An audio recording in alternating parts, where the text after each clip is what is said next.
ខ្ញ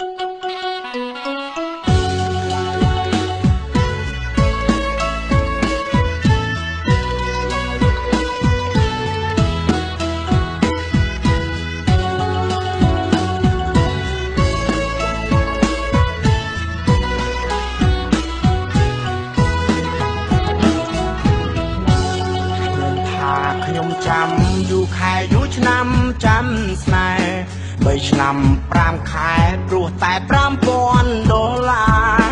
ដនដឹងរូបស្រីម្ដាយអូនកាត់ថ្លៃខាន់ស្លា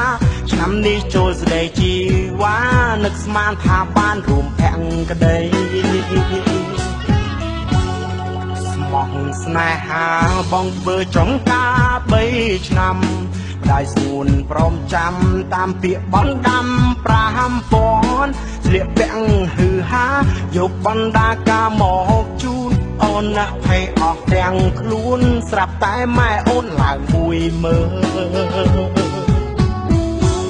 ស្ពឹកអងជើងដៃលួចមើលស្រីទាំងភ័យអ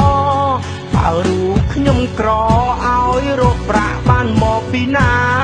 បើគាត់គិតថ្លៃដូចជាទំនិញលើទីផ្សារគេឯងកោតចិត្តគ្រប់គ្នាគ្មានអ្នកណាហ៊ានហាស្ដីបើធ្វើយ៉ាងណាបើក្រមុំចេះតែឡើងថ្លៃពេញស្រុកពេញដីឡើងថ្លៃដូចស្នេហ៍ខ្ញុំទេស្នេហាខ្ញុំអើយម្ដេចឡើងថ្លៃអេខុសគេលក់កូនស៊ីមែនទេឬម៉ែចង់ធ្វើអ្នកមាន